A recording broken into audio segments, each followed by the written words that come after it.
Oke, eh, hari ini kita cukup santai ya, nggak usah terlalu gimana ya. Karena topiknya cukup santai sebenarnya. Ya, cukup santai. Cuman hanya saja apa namanya bacanya agak bingung gitu ya, sehingga orang jadi bingung melihat apa judulnya. Apa bu judulnya bu? Setiap orang akan digarami dengan api. Ada nggak ayatnya? Ada. Ada di mana tuh? Tunggu, Eh, tunggu dulu Pak, ini soalnya saya Markus 9. Markus 9. Ya, kita buka Markus 9. Ada di mana Markus 9? Nah, langsung. Ya. Jadi ini mungkin bagi kita semua, coba saya tanya di sini. Siapa yang pernah dengar ayat ini? Karena setiap orang akan digarami dengan api. Yang pernah dengar ayat ini, boleh angkat tangan. Saya Jarang pernah. dikotbahi Pak. Hah? Saya pernah. Jarang dikotbahi. Dikotbahin pernah dengar juga, Pak Anfal ya? Iya, ya, baca. Baca ya. Yang lain belum Baca pernah dengar setiap. ya, yang lain ya? Ini Pak Dito hilang, Pak Ditonya. Eh, lagi minum obat dia Pak katanya. Oh, minum obat, oke. Lagi minum obat dulu, iya. Oke. Jadi yang lainnya belum tahu ya, Ibu Linda nggak tahu ya, Ibu Marta, Pak Robi, Pak Ibu Johan pernah dengar? Belum, Pak. Belum, Belum. belum ya. Baru hari ini dengar malahan ya. Iya, Pak. Iya, Pak. Bingung nggak bacanya? Agak bingung. Bingung. Nggak usah jauh-jauh Bu, saya juga bingung. Ya, kita sama-sama bingung. Ya, karena apa? Saya kelewatan ayat ini sampai ibu yang ngajak ibu pendeta kasih tahu saya. Waduh, seru nih. Saya bilang boleh juga nih. Iya, soalnya ini saya belum pernah dengar pendeta khotbahkan ini Pak, makanya saya bilang Nah, saya dengar jadi dari Pak Hendrik aja nih. iya, jadi saya dibilang apakah ditanya nih, ini ibu yang nanya nih ya, saya baca. Apakah tema harusnya bisa setiap orang kan dengan api? Waduh, apa ini? Saya bilang saya baru dengar. Saya aja bisa kelewatan. Wow, saya bilang tema yang asik ini. Seru. Kenapa? Kenapa saya bilang seru? Ya, jarang dikhotbahkan Pak. Bukan jadi khotbahin. Gak usah jauh-jauh. Yang ada di sini, yang cuma pernah dengar cuma Ibu Erika dengan Pak Anfal. Sisanya, pelanga-pelongo, termasuk saya. Saya mengaku apa adanya, Bu. Artinya apa? Artinya, saya pun banyak nggak taunya. Ya, saya harus sadar, saya ini manusia. Tidak ada seorang pun harus memegahkan diri. Gitu. Ini kita pembukaan aja dulu. Ya. Saya tahu banyak ayat, tahu. Saya hafal. Bukan hafal ya. Gini loh, kalau misalnya saya bertemu dengan Ibu Joan misalnya. Saya bertemu dengan Ibu Joan. Ketemu ngobrol nih. Sambil makan es kelapa muda. Ya. Pakai alpukat, kata Ibu Erika. Enak bener tuh pakai alpukat. Ibu Joan ngomong, bla bla bla bla bla. Pak, ayatnya di mana? Nggak tahu. Saya nggak tahu di mana ayatnya. Jawabannya saya nggak tahu, Bu. Ya. Lama Ibu Marta join. Pak, saya ada ini nih Pak. Saya mau tanya Pak, ayatnya di mana Pak? Saya nggak tahu. Tapi pada saat saya bicara seperti ini, entah nggak tahu kenapa Tuhan berikan saya ayat-ayat keluar aja di kepala saya. Artinya ayat itu pernah saya baca, tapi Tuhan berikan kemampuan untuk keluar. Ya. Sehingga pada saat saya memberikan ayat itu, apalagi Pak Anfal kalau nanya sesuatu, Pak boleh kasih tahu Pak ayatnya di mana? Nah, itu namanya orang belajar. Ya. Orang yang nggak pernah mau belajar, modelnya begini. Satu tambah satu, gurunya ngomong. Anak-anak pada bingung, jawabnya apa, nggak tahu. Ibu gurunya bilang, 4. Murid yang jenius datang, satu namanya Pak Anfal. Bu, maaf Bu, satu tambah satu sama dengan 4. Di mana Bu ya referensinya? Gitu. Sehingga Walaupun seorang guru bilang 1+1 sama dengan 4, murid-murid semua pada bilang iya, Pak Anfal bilang enggak, ntar dulu. Di mana referensinya? Referensi matematiknya di mana? Kalau 1+1 sama dengan 4. Ya. Sama, Pak Anfal Pak bertanya sama saya, dia tahu saya seorang guru, dia tahu saya punya kemampuan untuk memberitahu. Tapi ntar dulu. Bapak ngomong boleh. Di mana ayatnya? Ya, saya sering bertukar pikiran dengan Pak Anfal ya melalui WA. Pertanyaan-pertanyaan Pak Anfal itu dahsyat-dahsyat. Ya, dahsyat. Cuman gini doang, ayatnya Pak. Gitu doang dia tanya, ayatnya Pak. Langsung kasih ayatnya. Beng, beng, beng, beng. Ini. Baru. Itu pun belum tentu dia setuju. Dia selidiki, dia baca lagi. Oh, ternyata memang betul. Baru diaminkan. Amin. Begitu Pak Anfal ya. Amin. Itu namanya tipe orang belajar. Dan kita di sini, ya, hanya berapa orang? 6, 7, ya. Mungkin sebentar lagi ada yang gabung. Dari FWF ya. Oh ya kan FWF lagi libur. Saya buka aja udah FWF biar rame. Saya kasih tahu, ya. Kita semuanya pergi ke gereja, mendengar khotbah harus, bukan harus, wajib seperti Pak Anfal. Ya.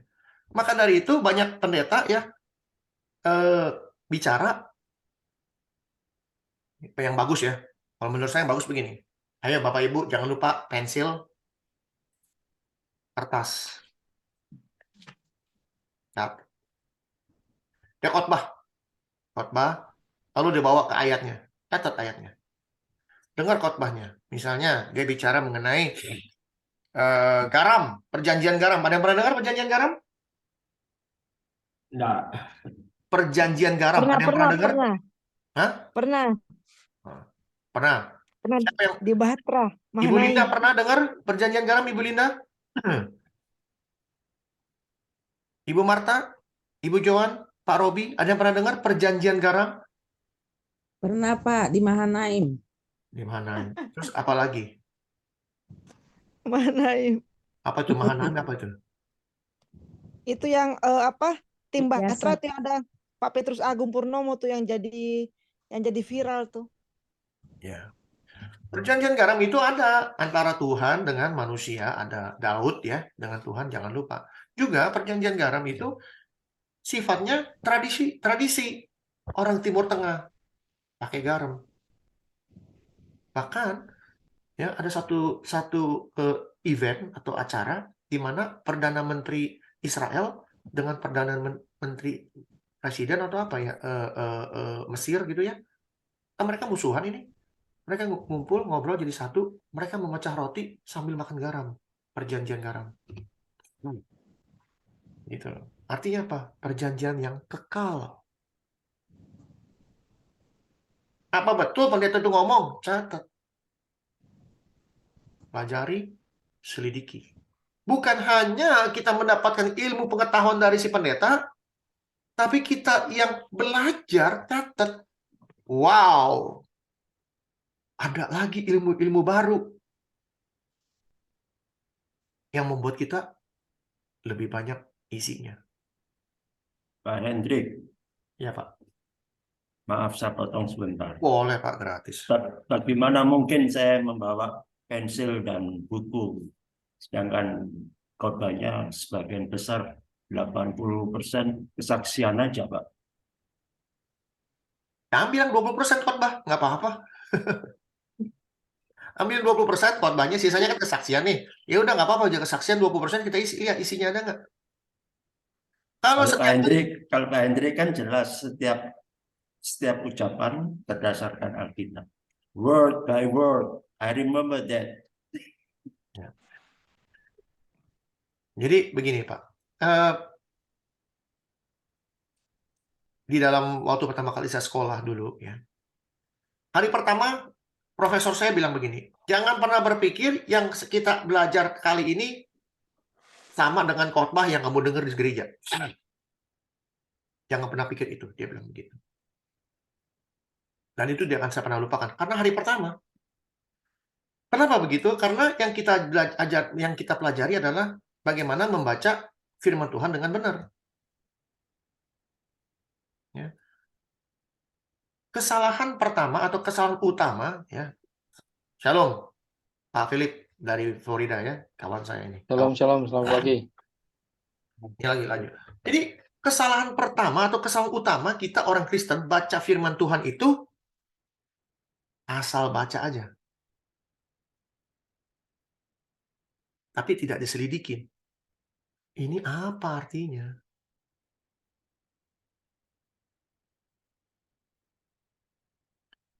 Karena setiap orang akan digarami dengan api.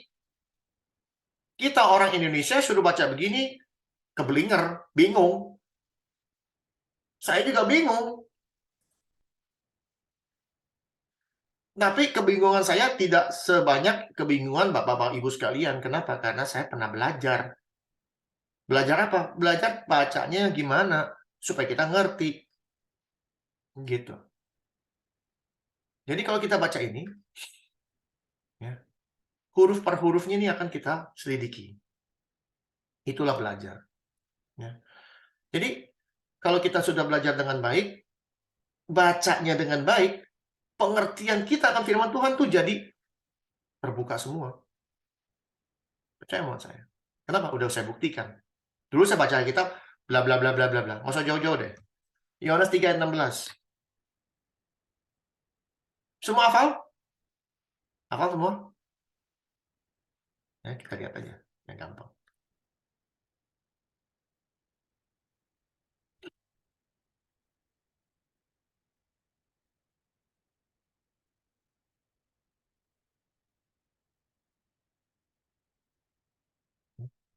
Halo, oke. Yohanes 3 ayat 16. Ini ayat paling terkenal, ya. Karena begitu besar kasih Allah akan dunia ini, sehingga ia telah mengurniakan anaknya yang tunggal, supaya setiap orang yang percaya kepadanya tidak binasa, melainkan beroleh hidup yang kekal. Amin.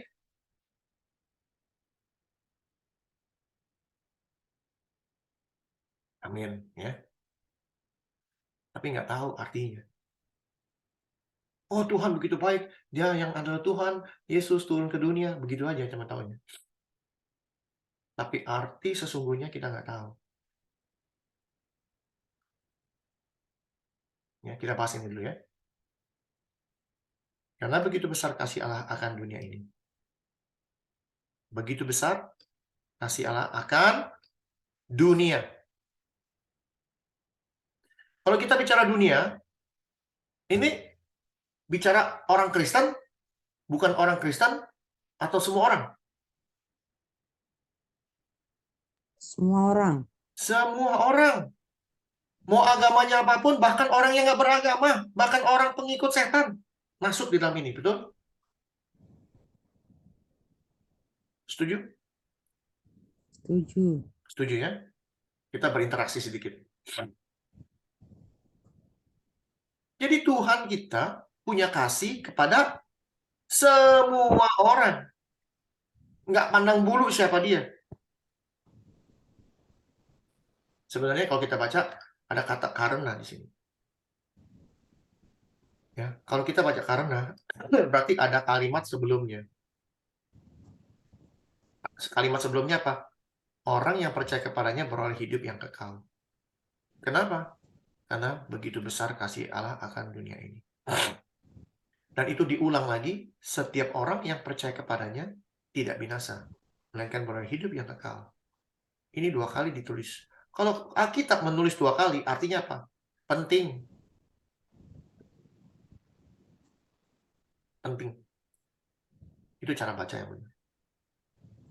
Jadi untuk semua orang, mau pesek, mau cakep, mau ganteng, mau jelek, mau hidungnya mancung, kayak gimana, Tuhan nggak lihat itu. Bahkan penyembah-penyembah berhala, bahkan pengumpat-pengumpat, pencuri, penjina, dan sebagainya. Manusia-manusia jahat yang ada di penjara semua. Tuhan begitu mengasihi kita, yang dilihat manusia. Yang dilihat tuh manusianya. Bukan dilihat orangnya gimana, begitu. Enggak dilihat. Yang dilihat tuh pribadi kita nih sebagai pribadi manusia. Yang dilihat itu sama Tuhan. Karena begitu besar kasihnya itu kepada kita, nih, dia lihat kita sebagai manusia, maka Dia, Allah sendiri, mengaruniakan anaknya yang tunggal.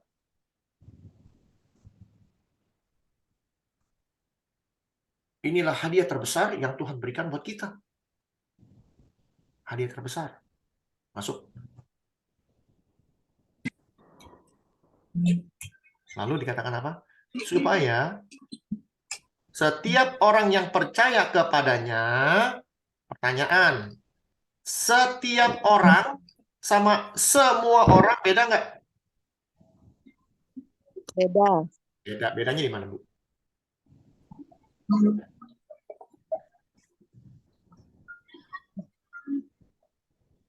Setiap orang dengan semua orang bedanya apa?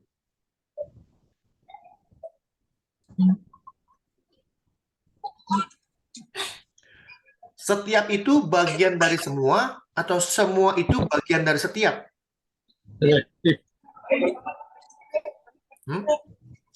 Salam, Pak Men. Setiap selektif. Selektif ya, bahasa kerennya selektif. Artinya apa? Artinya setiap itu bagian dari apa? Semua. Kita gambar yang gampang ya. Nih, kasih lihat gambar. Ini Tuhan mengasihi semua. Ya, ini semua. Ini semua. Ini semua nih, ya.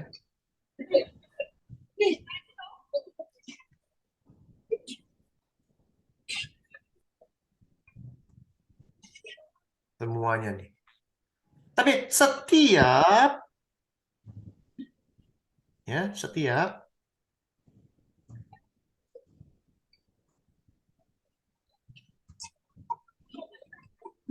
nah, jelas nggak di sini? Jelas ya? Setiap orang yang percaya kepadanya tidak binasa, melainkan beroleh hidup yang kekal. Yang selamat, yang semua, atau yang setiap? Setiap. Setiap yang percaya kepada yang selamat, yang semua ini belum selamat semua. Kalau dibilang setiap orang yang percaya, ini setiap nih ya, kita bicarain setiap. Ini orang percaya, setiap. Yang semua ini orang apa? Semua yang percaya. Orang yang tidak percaya, terbalik gambarnya. Ya, dulu ya, yang gampang. Ini kan orang percaya nih, salib. Yang tidak percaya, salibnya terbalik. Nggak percaya. Jadi yang diselamatkan yang setiap ini loh. Jadi kita ini maunya yang mana? Kita ini mau masuk dalam kategori setiap atau mau masuk dalam kategori semua? Tentu kita mau masuk dalam setiap. Dan kita sudah masuk ke dalam kategori setiap. Kenapa? Karena kita sudah percaya kepada Dia. Setuju? Amin. Jadi kalau kita sudah mengerti Yohanes 3:16 cara bacanya, kita ini benar-benar dikategorikan kepada yang setiap. Setiap artinya apa? Pertanyaannya, bagaimana caranya kita bisa percaya kepada Kristus? Bagaimana caranya? Itu pertanyaannya. Apakah kita lahir melek-melek mata? Saya Kristen, saya percaya Yesus. Semua orang bisa percaya kepada Kristus karena apa? Karena kita mendengar Injil itu. Setuju? Setuju. Firman Tuhan mengatakan, iman timbul dari pendengaran. Akan apa? Firman Tuhan. Akan firman Tuhan. Di mana ayatnya? Kasih tahu saya.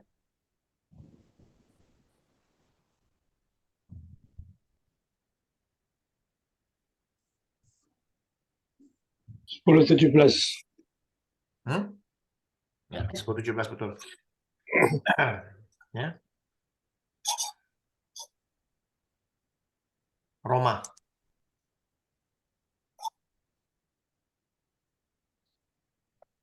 Ya. Jadi kita ngerti artinya.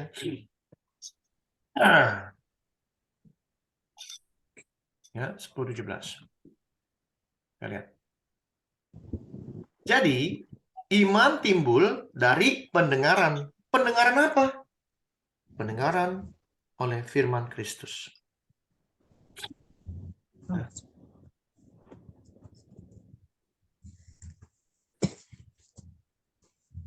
jadi kita bisa beriman kepada Kristus karena kita mendengar. Kalau kita tidak pernah mendengar, bagaimana caranya kita bisa mengenal Kristus? Pertanyaan. Siapa yang memberitahu kita firman ini? Tentu pembawa-pembawa berita Injil. Setuju? Dalam hal ini adalah hamba Tuhan, pendeta, rasul, dan sebagainya. Dan itu dimulai dari Kristus. Dari Kristus mengirim murid-muridnya. Beritakanlah kabar baik ini. Jadikanlah semua bangsa muridku.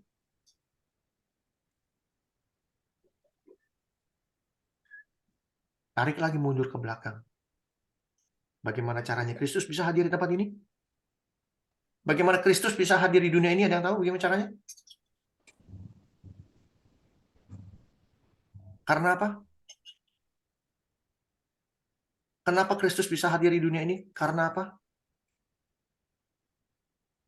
Halo? Mengasihi manusia. Karena kasih Tuhan kepada dunia ini. Karena sudah dinubuatkan. Ya, itu boleh juga. Tapi Yohanes 3:16 jelas mengatakan, karena kasihnya kepada dunia ini, ia memberikan anaknya itu kepada kita. Itulah cara baca.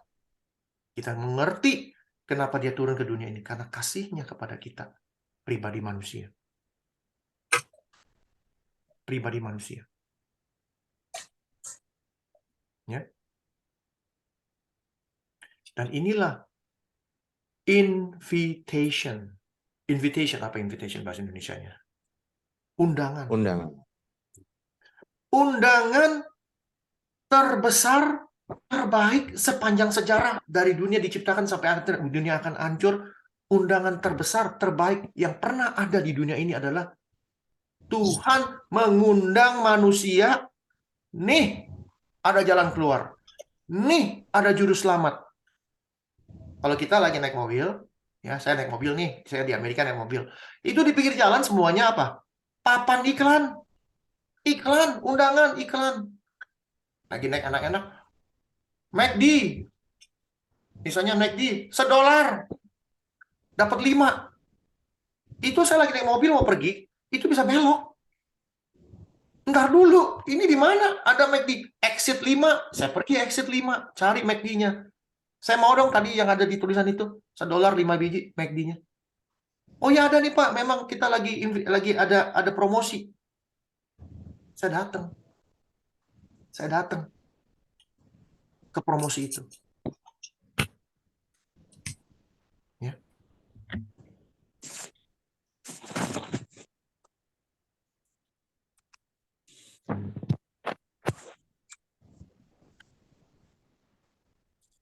Ya. Promosi. Undangan, ada undangan. Jadi Tuhan memberikan undangan kepada setiap manusia.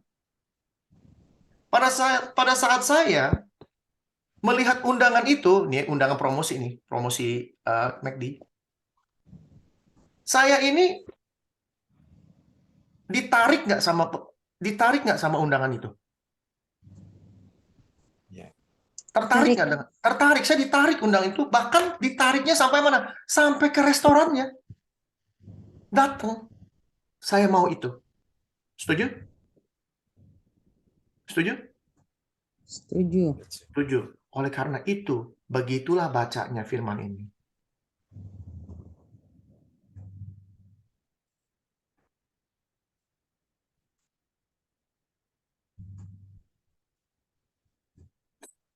Supaya kita ngerti bacanya. Tidak ada seorang pun dapat datang kepadaku.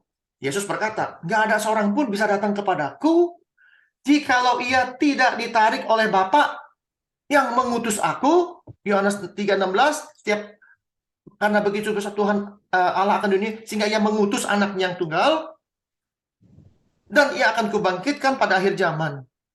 Tidak ada seorang pun datang kepadaku. Banyak orang bilang ini predestinasi. No. Kita bisa datang kepada Kristus karena Bapa yang milih kita, kasih Kristus. No. Karena dia berikan undangan. Nih, Yohanes 3:16. Undangan terbesar sepanjang sejarah bahwa ada keselamatan di dalam Kristus. Kita melihat, kita mendengar, tergantung kita sekarang. Tertarik nggak dengan undangan itu? $1.05. Ini tanpa bayar, dikasih gratis, modal percaya, saya bisa diselamatkan. Itu yang disebut ditarik Bapa. Kita tertarik dengan undangan Bapa, Kristus. Bacanya yang benar. Bukan Bapak kita milih-milih kita, menarik kita, memberi kita. Nih, si Hendrik kasih Kristus. No. Kita yang mau memutuskan diri sendiri. Saya tertarik dengan undangan ini. Saya mau berubah hidup saya. Saya diberitahu bahwa saya ini orang berdosa. Setelah saya lihat-lihat ke belakang, ternyata saya bukan orang berdosa. Saya bukan hanya berdosa, tapi bejat. Maka dari itu, pada saat kita mengenal firman, mendengar firman itu, menyelidikinya, mengobserv, ingat, jadi orang Kristen itu jangan cuma terima doang.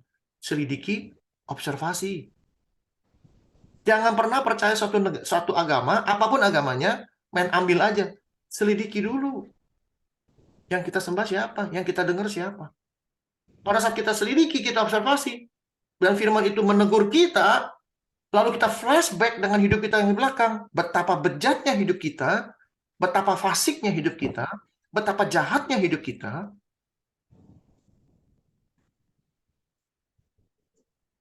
Air mata akan keluar dari mata kita. Kenapa? Pada saat kita mengenal Kristus, siapa di sini pada saat kita bertobat tidak keluar air mata? Penyesalan seumur hidup kita. Kita hidup dengan begitu jahat. Tapi pada saat firman itu datang kepada kita, undangan itu dan kita terima, kita ambil, kita makan, keluar air mata. Air mata penyesalan. Dan dari situ titik pertobatan kita.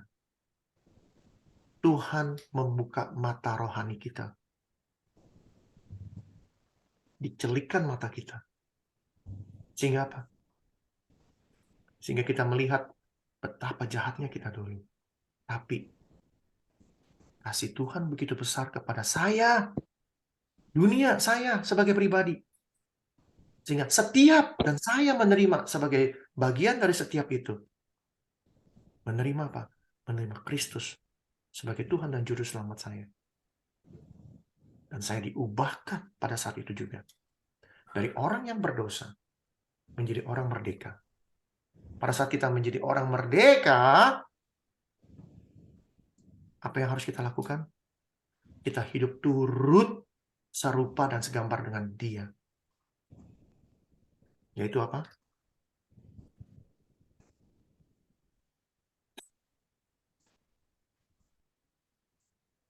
Efesus.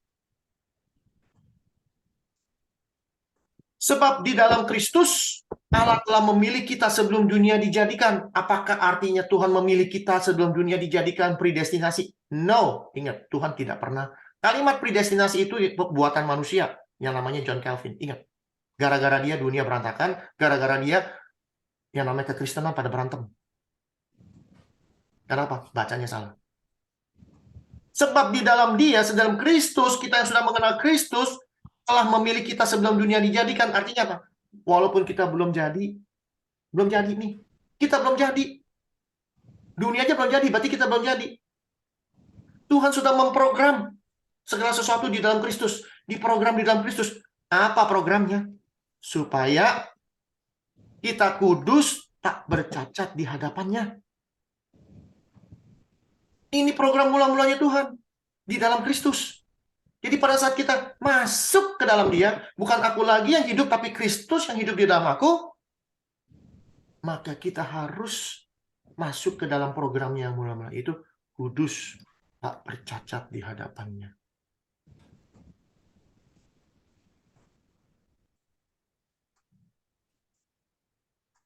Ya. Oleh karena itu, pada saat kita sudah mengenal Kristus, hidup kita diubah. Dulu kita adalah kepompong. Kepompong. Kerjanya ngegeragotin daun. Daun dimakanin, terus daun sampai habis buat botak itu pohon. Pada saat kita mengenal Kristus, kita dibungkus oleh kasih-Nya. Dari ulet jadi kepompong. Kasih Tuhan membentuk kita. Sakit? Sakit. Tuhan membentuk kita bukan enak-enak. Sakit. Kenapa sakit? Karena kita tidak mau berbuat dosa lagi. Bisa nggak tidak berbuat dosa lagi? Bisa. Nggak ada alasan bilang nggak bisa. Oh, Pak, saya masih hidup dalam dunia. Saya masih hidup dalam daging. Saya kasih tahu. Ya, nih. Jadi karena Kristus di dalam Dia telah menderita penderitaan badani, kamu juga harus mempersenjatai dirimu dengan pikiran yang sama. Karena barang siapa telah menderita penderitaan badani, ia telah berhenti berbuat dosa. Kepompong. Aku akan menyesah kamu. Kita disesah Tuhan, diajarin Tuhan, dididik Tuhan. Kepompong. Diubah hidup kita. Pada saat kita hidup diubah dan kita tidak berbuat dosa lagi. Kemudian kita jadi apa? Kepompong itu dilepas menjadi kupu-kupu.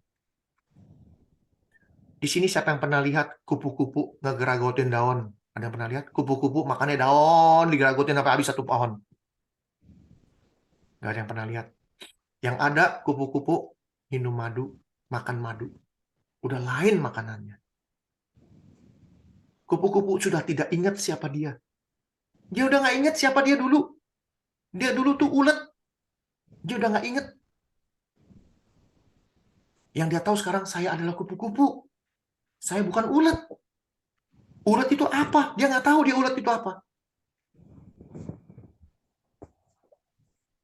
Kata Yesus berkata, jikalau orang mau mengikuti aku, dia harus menyangkal dirinya. Artinya apa? Siapa Hendrik dulu? Saya nggak tahu. Hendrik itu dulu ulet. Saya menyangkal saya sendiri. Dulu saya siapa? I don't know him. Itulah menyangkal diri. Saya sudah tidak tahu saya siapa dulu. Hendrik yang dulu siapa? Nggak tahu saya. Itu bukan saya dulu. Sekarang saya kupu-kupu. Makanan saya adalah makanan rohani. Kehidupan saya adalah kehidupan rohani. Kehidupan saya adalah untuk memuliakan Tuhan. Kehidupan saya adalah kemerdekaan di dalam kekudusan dan tak bercacat celah. Saya sudah minum madu. Saya udah nggak geragotin daun. Sentuh pun nggak berani yang namanya dosa. Kenapa? Saya sudah tidak mengenal dosa. Kenapa?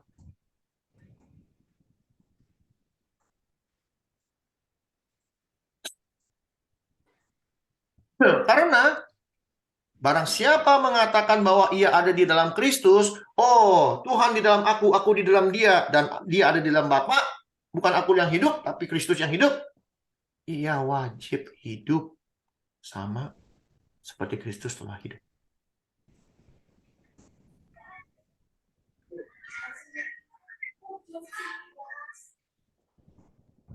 Ya. Wajib. Jadi kalau kita sudah wajib hidup seperti Kristus, apa yang Kristus lakukan? Semua yang Kristus lakukan, dampak dari apa yang Kristus lakukan pada zamannya Kristus hidup, apa dampaknya? Orang sakit disembuhkan, kerasukan setan diusir, orang susah dibantu, orang buta bisa melihat, orang timpang bisa berjalan, Bahkan orang mati bisa bangkit. Yesus kalau datang ke suatu tempat, belum sampai orangnya, beritanya udah sampai, itu ribuan orang datang. Yang datang bukan orang kaya, yang datang bukan orang mengerti firman Tuhan, yang datang bukan ahli Taurat, yang datang orang-orang model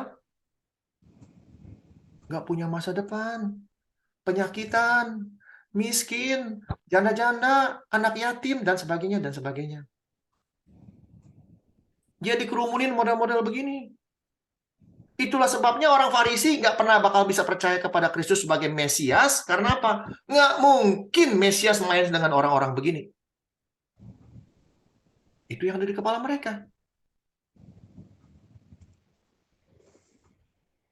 Terjadi hari ini? Pernah lihat sebuah gereja, ya, baik secara umum maupun di Indonesia, pada saat buka pintu gereja nih, ngantri janda-janda, ngantri orang miskin, ngantri anak-anak jalanan mau masuk ke sana mau mendengar firman Tuhan. Ada yang pernah dengar? Ada yang pernah lihat? Ada gereja pas buka itu ngantri orang-orang kayak Tidak begini ada. di Indonesia? Ada yang pernah dengar nggak? Kan YouTube banyak nih. Coba ketik sebuah gereja dikeroyok sama orang-orang begini dimasukin. Pernah dengar? Belum, Pak. Kita harus jujur. Misalnya nih kita masuk gereja, duduk nih, lagi anak-anak berbakti. Ada orang, perempuan, misalnya, bau, nggak pernah mandi, namanya juga gembel gitu ya, masuk mau dengar firman Tuhan, mau duduk sebelah. Kita sebagai yang sudah mandi, kecium bau yang, aduh begini, duduk sebelah dia, pindah nggak? Jujur aja, Iya, pindah, Pak. pindah. Iya. Itulah potret kekristenan zaman sekarang. Kristus dikelilingin yang model begini. Bukan satu, ribuan. Apakah dia pindah tempat? No. Kasihnya kepada orang begini jauh lebih besar dari kasih kita kepada orang begini.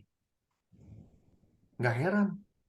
Jadi, karena begitu besar Tuhan kita kepada manusia ini memberikan anaknya yang tunggal buat kita.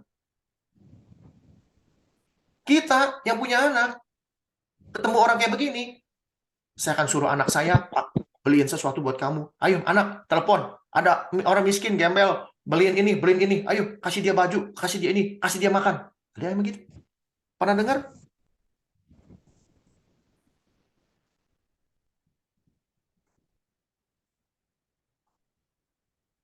Garam. Garam.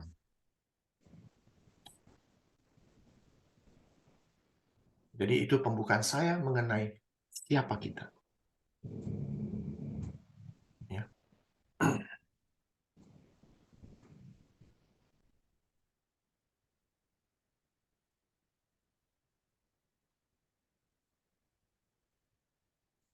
Kamu adalah garam dunia.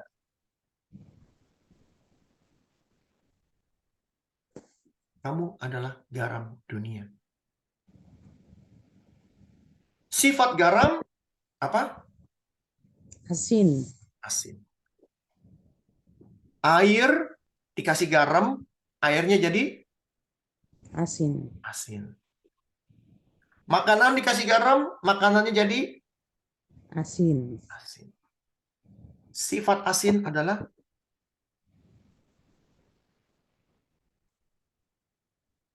Enak. menyebar. Enak, Iya. ya, menyebar. Ya. Dikatakan kita menjadi garam. Artinya apa? Kita menjadi apa bilangnya? Bahasa Indonesianya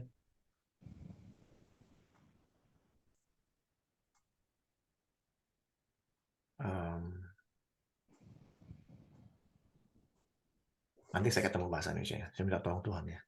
Saya lupa. Ya. Jadi seperti Kristus, dia seperti garam. Pada saat dia datang, dikerumunin orang, dia jadi garam. Dengan cara memberi makan 5.000 orang, menyembuhkan orang sakit, membantu ini, membantu itu. Itu dia garam. Dia jadi garam. Dia mengasinkan 5.000 orang.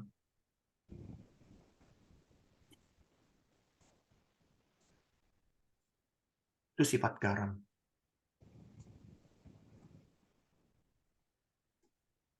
Jika garam itu menjadi tawar, dengan apakah ia diasinkan? Pertanyaannya, ada yang pernah lihat garam itu jadi tawar? Ada yang pernah ngerasain garam jadi tawar? Ada nggak? Tidak. Hah? Tidak. Tidak pernah dengar kan? Tuh, telepon. Bentar ya. Halo David. David, saya lagi ngajar sebentar, nanti saya telepon lagi ya. Oke, thank you. Jadi, kita kalau garam tidak asin, kenapa bisa tidak asin? Pernah lihat garam tidak asin? Tidak. Tidak. Tapi ada nggak garam yang nggak pernah asin? Nggak ada. Kalau garam yang asli nggak pernah ada. Garam yang asli pun bisa nggak asin dengan faktor contoh misalnya dia disimpan terlalu lama ya, lama, lalu nggak pernah ditutup dengan baik, jadi menggumpal dengan dia menarik apa namanya, menarik uap sehingga dia menggumpal. Kan garam jadi gumpal-gumpal tuh karena ada airnya, dia menyerap air, ya. Nggak bisa kepakai lagi. Itu pun garam yang sekarang kita pakai itu yang di rumah itu sudah dicampur dengan beberapa kimia yang lain sehingga garam itu bisa hilang. Ada expired date-nya. Apa tuh expired date? Expiration date-nya ada. Nah, ekspirasinya ya. Itu ada. Garam bisa nggak asin. Tapi garam itu nggak bisa asin karena apa? Karena ada faktor-faktor yang lain yang membuat dia jadi nggak asin.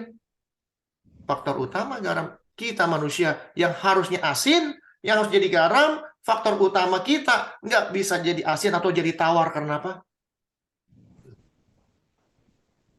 Karena kita masih memikirkan dunia. Karena kita masih mau hidup dalam daging.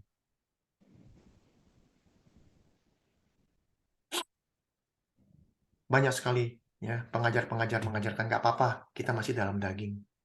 Kita boleh berbuat dosa. Ya, kalau kita berbuat dosa nggak apa-apa. Karena apa? Tuhan mengerti. Tuhan mengerti katanya. Tuhan mengerti kita hidup, kita masih dalam dunia.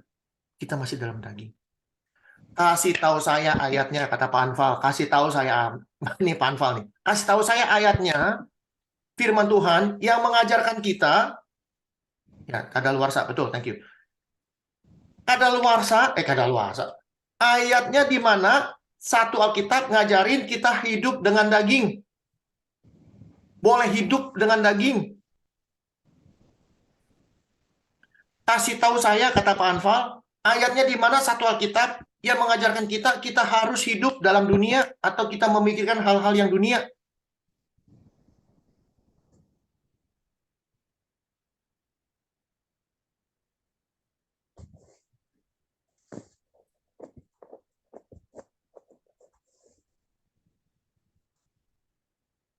Hai kamu orang-orang yang tidak setia alias orang-orang yang sudah nggak asin lagi. Tidak tahukah kamu bahwa persahabatan dengan dunia adalah, coba baca yang kencang, Permusuhan dengan Allah. permusuhan dengan Allah. Ada lagi yang ngajarin Tuhan ngerti katanya kalau kita berbuat dosa. Tuhan jadi ngerti di mana? Jadi musuh. Jadi barang siapa hendak menjadi sahabat dunia ini, ia menjadikan dirinya musuh Allah. Allah ngerti. Ntar dulu. Oh Pak, tapi kan ada ayat Pak. Ayat apa? 1 Yohanes 1 ayat 9. Oke, kita baca 1 Yohanes 1 ayat 9.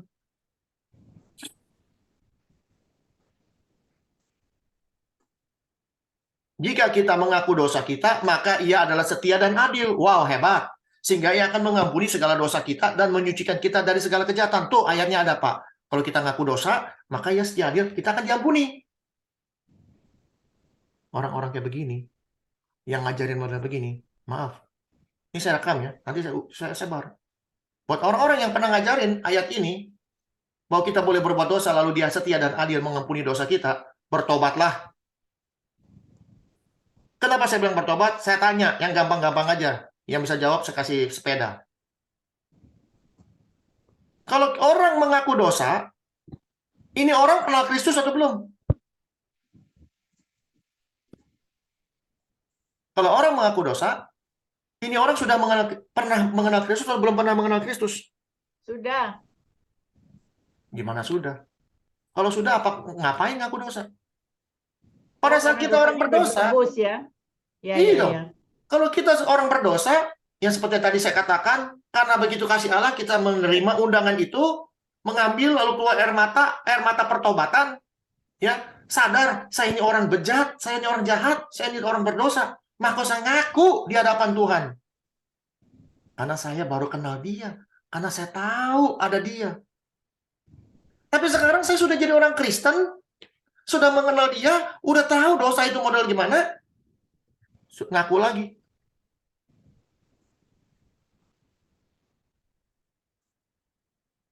Ayat ini adalah ayat yang paling banyak di-abuse. Apa bahasa Indonesia di-abuse? Disalahgunain. Dengan tujuan, boleh berbuat dosa. Karena kita masih dalam daging.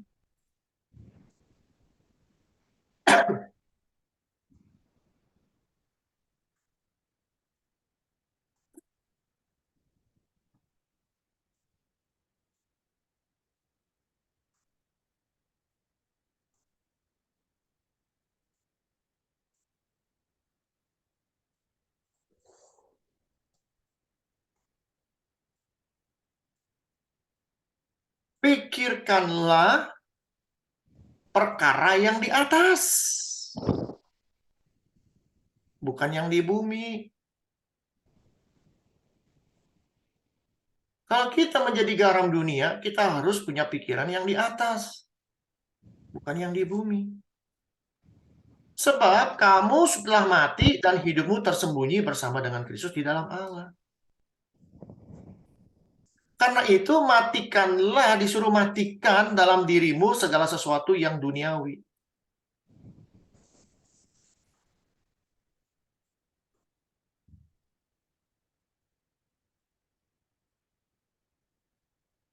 Segala sesuatu yang duniawi. Jadi kalau kita diajarin orang, boleh begitu, boleh ntar dulu. Karena ada satu Yohanes 1:9 katanya. Itu buat orang yang belum percaya Kristus. Dia ngaku, maka Tuhan setia. Dia tungguin. Pada saat dia setia, dia ngaku, dia adil. Adil kenapa? Adil untuk mengampuni kita. Bukan hanya mengampuni. Bukan hanya mengampuni. Lihat, apa kata firman Tuhan tentang orang-orang model begini?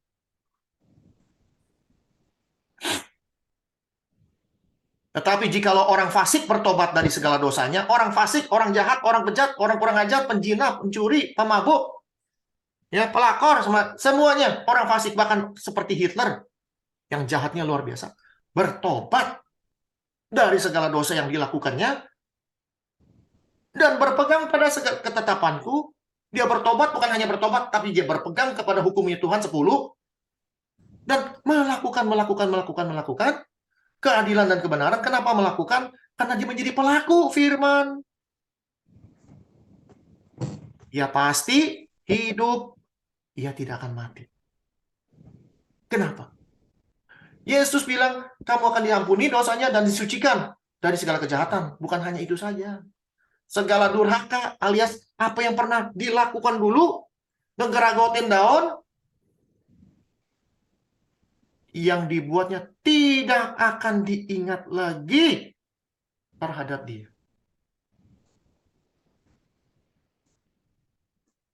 Tuhan tidak akan ingat. Tidak akan ingat. Kalau Tuhan tidak mengingat dosa kita yang dulu, masa kita masih mau ingat-ingat dosa kita yang dulu? Masih mau lakukan dosa yang dulu? Nggak apa-apa, dosa, jatuh dalam dosa karena kita masih daging. Tuhan aja nggak mau ingat, kita masih mau ingat. Kita menjadikan diri kita musuhnya dia. Hati-hati. Oleh karena itu, kalau kita sudah jadi musuhnya Tuhan, setiap orang akan digarami oleh api. Pertanyaannya, kalau digarami dengan api, garamnya itu apa? Sebenarnya kalimatnya kurang nih. Ya, kalimatnya kurang. Kita lihat ya. Dari mana kita tahu kalimatnya kurang?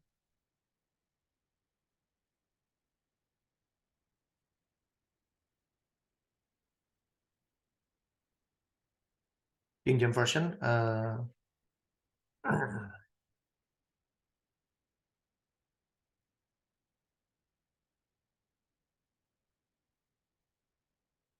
Ya. For everyone shall be salted with fire, comma, and every sacrifice shall be salted with salt. Ini yang kurang. Setiap persembahan harus digarami dengan garam. Setiap orang akan digarami dengan api. Kalau setiap persembahan harus digarami dengan garam, garamnya adalah garam. Tapi kalau setiap orang akan digarami dengan api, garamnya adalah halo? Api. Garamnya adalah api.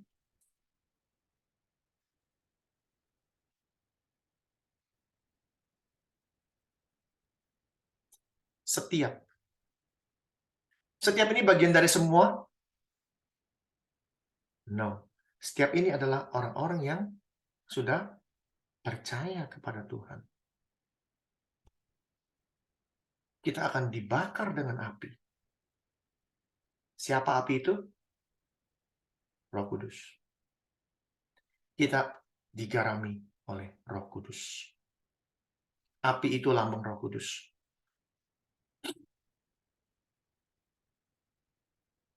Kalau Roh Kudus itu tidak ada lagi,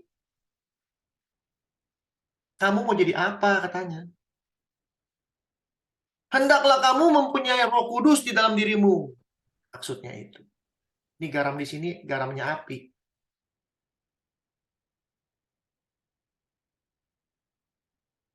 Kalau Roh Kudus itu tidak ada lagi dalam hidup kita, bagaimana kita bisa menjadi asin bagi orang lain? Ya. Ibu Marta, saya jempolin. Jawabannya jujur. Kalau ada perempuan yang bau minta ampun, kita geser. Jujur. Tapi kalau mulai hari ini kita tahu ada Roh Kudus dalam hati kita, ada Kristus yang dikerumunin model-model begini, bergeser pun kagak. Alangkah bijaknya kita sama seperti Kristus. Kita sambut orang seperti ini. Kenapa? Karena suatu hari nanti kita akan lebih bau dari orang ini. Kenapa? Jadi mayat, jadi bangkai. Kalau kita sudah tahu pikiran kita seperti itu, kita udah gak takut lagi.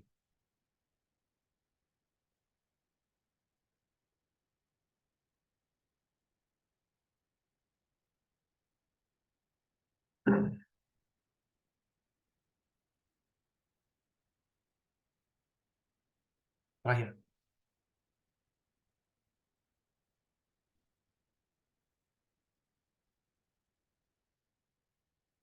Tiap-tiap orang atau setiap orang harus memperhatikan bagaimana ia harus membangun di atasnya. Membangun apa? Aku, Paulus, sebagai ahli bangunan yang cakap telah meletakkan dasar, dan orang lain membangun terus di atasnya. Dia membangun sebuah dasar. Ini dia membuat ilustrasi bangunan. Dia sebagai ahli bangunan, ya, dia bikin dasarnya, fondasinya dia bikin. Karena tidak ada seorang pun yang dapat meletakkan fondasi lain daripada fondasi yang telah diletakkan, yaitu Yesus Kristus. Tidak ada lagi fondasi yang di luar Kristus. Paulus memberikan fondasi yang paling kokoh, yaitu Kristus. Lalu, di atas fondasi ini, orang itu membangun dengan emas, atau dengan perak, atau dengan batu permata, atau dengan kayu, rumput jerami, atau rumput kering, atau jerami. Sekali kelak, pekerjaan masing-masing orang akan nampak. Bagaimana caranya bisa nampak?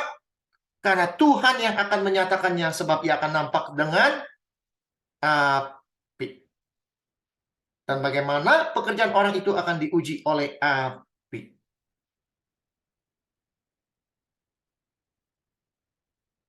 Emas dibakar dengan api tambah matang. Jerami dibakar pakai api, selesai. Jika pekerjaan yang dibangun tahan uji alias dari emas, ia akan mendapat upah. Kenapa? Dia makin bersinar. Jika pekerjaannya terbakar alias dari jerami, habis-habisan, ya rugi. Ruginya apa? Dia berkhotbah capek-capek, nggak ada yang mau datang. Kenapa dia nggak mau datang? Karena dia malas belajar.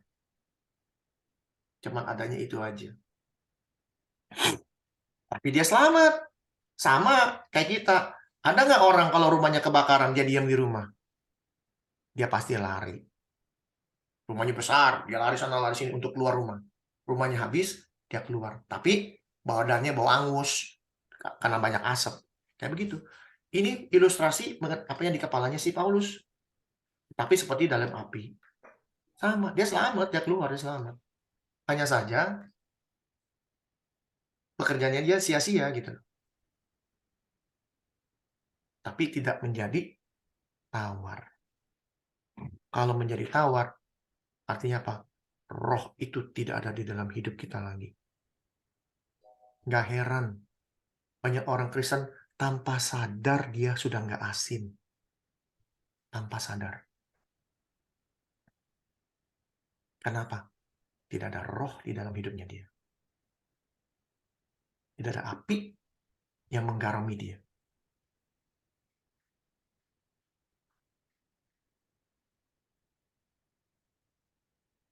Ya. Mulai hari ini, setelah kita mengetahui betapa besar kasih Tuhan kepada kita, betapa Dia memberikan invitasi, Dia menarik kita, memberikan invitation, memberikan marketing tool terbaik di dunia. Ada keselamatan melalui Kristus. Tinggal kita mau ambil atau enggak. Kalau kita ambil, kita dicelikan matanya. Pada saat itu pula, roh itu akan masuk dalam hidup kita, menguasai kita, dan kita harus hidup di dalam roh itu, menurut Galatia.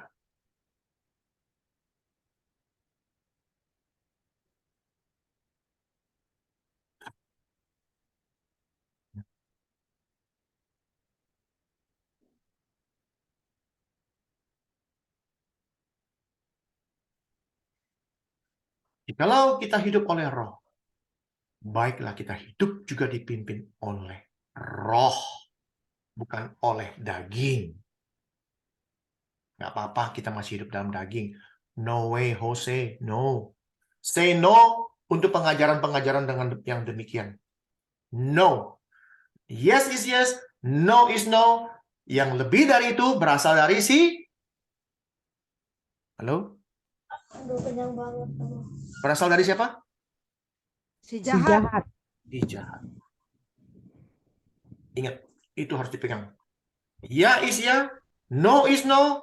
Yang lebih dari itu berasal dari si jahat. Ya. Barang siapa menjadi milik Kristus, ia telah menyalibkan daging dan segala hawa nafsu dan keinginannya. Tidak ada lagi daging dalam hidup kita, Pak, tapi kan masih dalam dunia. No, pikirkan hal-hal yang di atas. Pikirkanlah perkara-perkara yang di atas, bukan yang di dunia. Pak, Bapak mesti sadar, Pak, kalau ngomong, Pak, Bapak kan masih dalam daging. No. Saya benar hidup dalam daging, tapi saya bukan hidup dari daging, tapi saya hidup oleh roh. Apa itu? Banyak orang ngomong hidup oleh roh, hidup oleh roh. Apa itu hidup oleh roh? Yaitu harus memiliki kasih, memiliki sukacita, memiliki damai sejahtera, kesabaran, kemurahan, kebaikan, kesetiaan, kelemah lembutan, dan penguasaan diri. Cuman ada 9, nggak banyak, 9. Lakukan ini semua. Ingat ini semua. Maka kita akan benar di hadapan Dia. Sejarah membuktikan, pada saat Tuhan menghukum sebuah bangsa, bahkan menghukum dunia, yang diselamatkan orang yang benar di hadapan Dia. Mau bukti? Saya buktikan.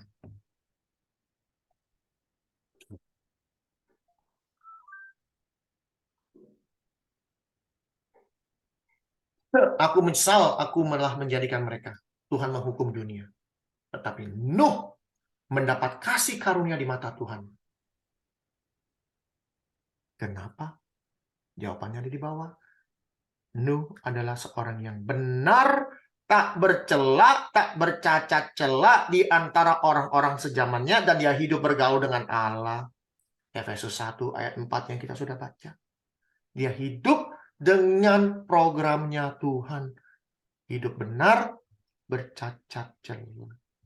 Kalau kita sudah hidup benar, tak bercacat celah, maka pengajaran yang mengajarkan mintalah apa saja, katanya apa saja minta, maka kamu akan diberikan. Yang ngajarin lupa kasih tahu caranya gimana, bos, supaya kita minta sama Tuhan, minta apa aja dikasih. Nggak pernah dikasih tahu. Saya kasih tahu caranya. Karena yang kasih tahu Tuhan, bukan saya. 1 Yohanes 3 mungkin.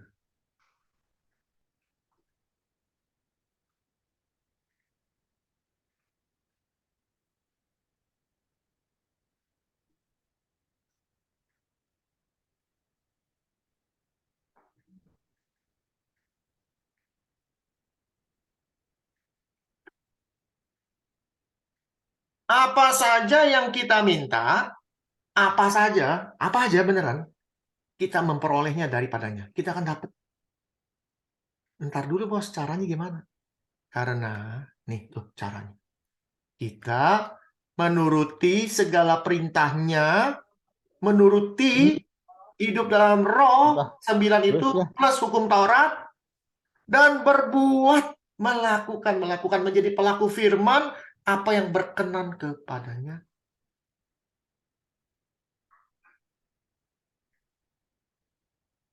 Oleh karena itu, sambungan dengan ayat ini adalah ayat yang paling terkenal, yang banyak orang kagak ngerti.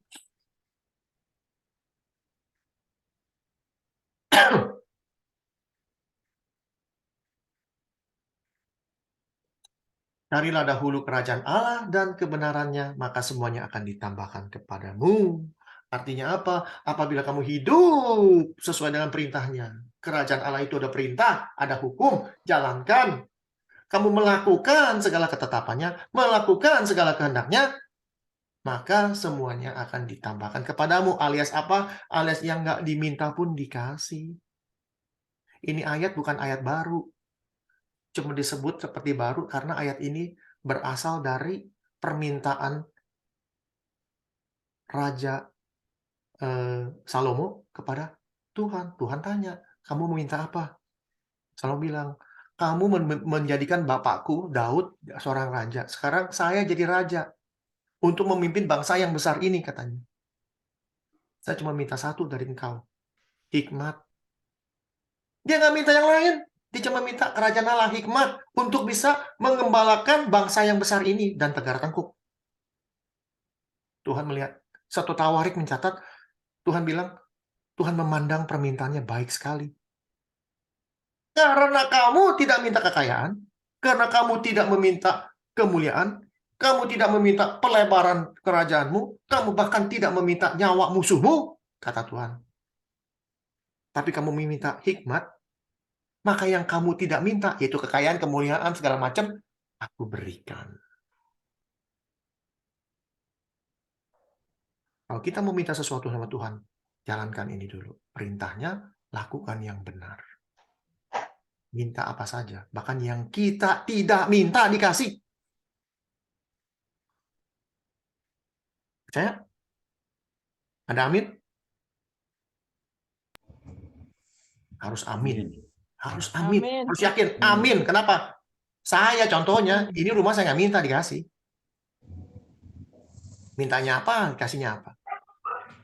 Karena saya hidup benar. Saya mau benar-benar hidup. Emang gampang? Nggak gampang. Saya dalam proses kepompong sekarang. Sedang di...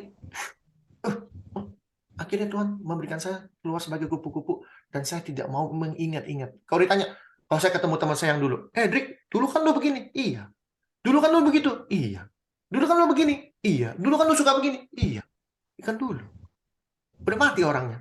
Masa sih? Iya. Lo mau tahu Hendrik yang baru? Ayo duduk.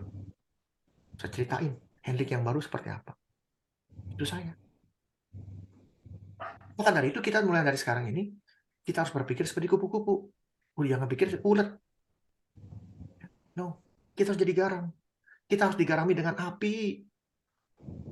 Undang Roh Kudus itu dalam hidup kita. Garami hidup kita dengan api itu sehingga kita terbakar terus. 7 hari 7 malam saya ngajar. Capek, ngantuk. Tapi api itu tidak pernah padam. Kenapa? Saya terus minta. Garami Haleluya. saya dengan api itu. Garami saya dengan api itu. Bukan garam dengan pakai garam, disiramin garam tiap hari. Enggak, api itu akan menggarami kita. Artinya kita diselubungi dengan roh itu. Sehingga apapun, nah tadi saya bilang, ayat itu keluar aja. Kalau ditanya lagi, nggak tahu. Kita harus digarami dengan api. Kalau garam itu sudah tawar, beres. Nggak ada harapan. Jangan pernah berpikir Tuhan ngerti, enak aja. Kamu menjadikan dirimu musuh apabila garam itu tidak ada dalam hidup kamu.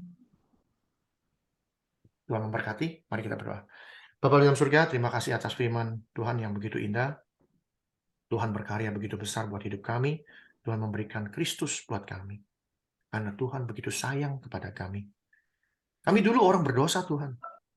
Tapi kami diperlihatkan, dipertontonkan sebuah kejadian, sebuah invitasi, undangan yang luar biasa. Bagaimana Engkau memberikan anak-Mu yang tunggal. Dan kami sudah mendengar kabar itu. Dan kami sekarang sudah menerima kabar baik itu dan menyerahkan dosa kami di atas kayu salib, kedagingan kami di atas kayu salib, dan kami mau hidup dengan roh yang Tuhan berikan. Pada saat kami menyatakan diri kami adalah anak Tuhan, pengikut Kristus, kami harus sadar bahwa kami harus hidup di dalam kebenaran, di dalam kekudusan dan kesucian. Dan kami mau digarami dengan api Tuhan, agar kami menjadi pelayan-pelayan Tuhan yang benar. Kami bisa mengasinkan sekitar kami, terutama di dalam keluarga inti kami. Kami menjadi garam yang bisa membawa kedamaian, kasih, sukacita, kebaikan, kemurahan, kelemah lembutan, dan penguasaan diri di dalam keluarga inti kami. Terima kasih Bapak. Kami serahkan waktu selanjutnya ke dalam tangan Tuhan. Apabila ada tanya jawab, biarlah Tuhan sendiri yang menjawab, bukan hamba-Mu. Hamba-Mu selesai, hamba-Mu tidak tahu apa-apa, Tuhanlah yang dimuliakan. Tuhanlah yang memberi firman ini, bukan hamba-Mu. Bukan dari opini pribadi, tapi Tuhan sendiri yang berbicara.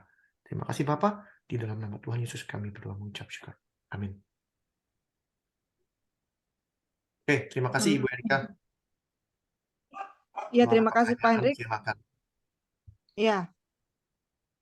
Sekarang dibuka ruang tanya jawab Bapak Ibu